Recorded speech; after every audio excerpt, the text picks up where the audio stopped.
Wow. Two bigger behemoths there just does not exist. Paul Dillett and Michal Krizo. What a comparison this is today. And hold on a second. Whoa, whoa, whoa.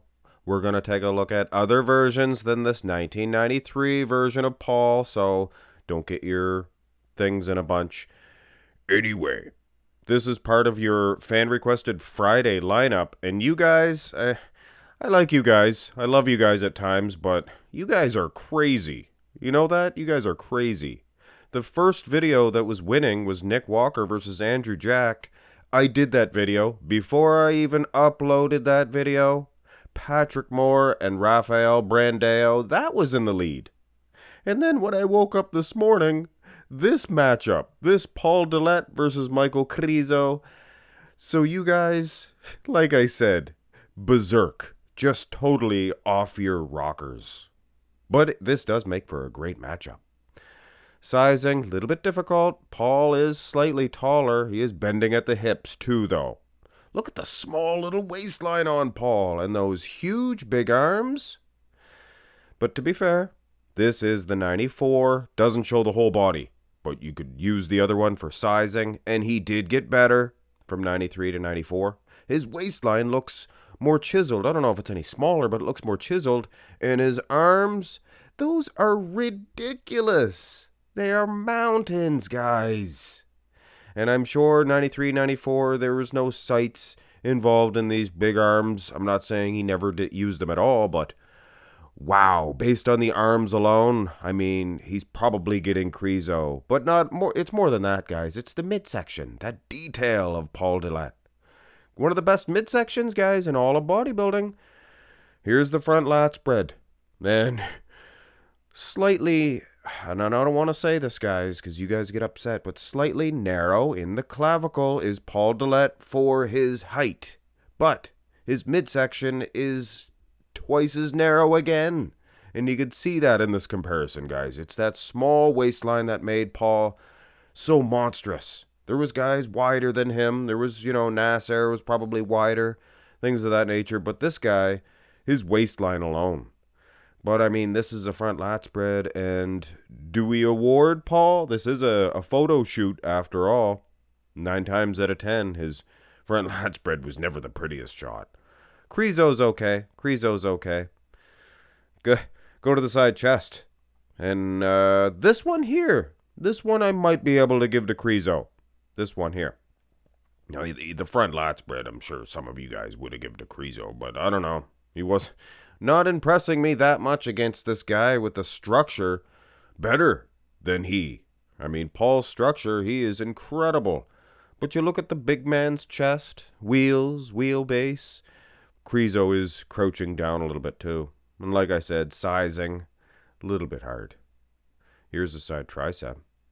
And this is less about judging, guys. This is about showing a guy from 1994 and a guy from 2022 and how they are very equal, very comparable. Tricep itself. I mean, these guys, who you going to pick? Who you going to call? Here's 96 for Paul. And look at that thin skin condition. This guy came in peeled. So yeah, if I had to make a guess, I would say Paul might be a little bit better conditioned. So he probably is going to get an edge. Coming out of the front, coming out of the side, and going into the back. And I know you guys always tell me, but Marks Max Muscle used this one for Paul. It's a screenshot. It's terrible. And it's not meant to use for judging. I mean, you're going to tell me that you can see Paul's condition in this picture? I'm sorry, guys, but you can't. You can't. So the rear lat spread, kind of a write-off, but a saving grace, I think. Michal Krizo is doing enough to get the shot. Now here's the rear double. Better shot for Paul, but I would still give this one to Krizo. And don't get upset, Paul Dillett fans. Paul's back was way too small for his stature, for his height. His lower half is incredible. It was insane for the time. Straw-headed glutes and all that. But I mean, for the size of the guy's delts, they should be more separated, and the back itself should be twice as big. He should look like this. Now, if Paul Dillett looked like this all through his career, he would have been Mr. Olympia. But like I said, go back and look at the other shot. His back, it looks so petite. I made it twice as big, and it really doesn't look out of place here. Actually looks not too bad, not too bad. All right. Stop patting myself on the back for this one. Still though, Krizo wins both back shots, guys. Go to the abs and thigh. And here's a situation where we can see and where we can realize that structurally speaking, these guys are similar. They're both tall. Paul's a little taller. Anybody named Paul is tall. But where Paul gets him is the micro machine, little tiny midsection. Look at that, guys. That's unbelievable. And in a direct comparison, you can see that the lats, they're much more.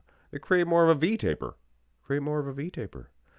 But other than that, guys, these two dudes, very similar indeed. Most muscular. Paul sometimes forgot to flex his quads, I think. But I mean, not much more in the way of striations and cuts in the way of Michal Krizo. So I think, aside from those back shots, I think Paul Dillett, honestly, is cleaning house. And it's strange to say, because Michal Krizo is unbelievable. Maybe the best front double bi of all the competitors now. That's a debate, too. I'm not saying he's winning it because of the condition, but, I mean... Oh, here's a better, more fair comparison for Paul. Now, see this? Every muscle group, I think Paul has a little bit better quality. He's a little bit taller, smaller waistline, probably just as wide or wider in the upper body.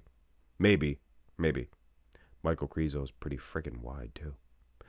Both guys got great calves. Paul, maybe some of the best calves. You could even see that in this shot. Proportions, this guy... He had the lot. Arms, except the back. But I still think he is doing enough to defeat Michal Krizo. After all, Krizo is not exactly Dorian Yates, Phil Heath, Roddy King Coleman from the Take a Look at the Bark. So yeah, Paul wins this crazy fan-requested Friday lineup, and I guess get this one up to 500 likes, but the Rafael Brandao matchup, too. I should probably do that one. As well. Hit thumbs up. Subscribe to the channel. Have a nice one.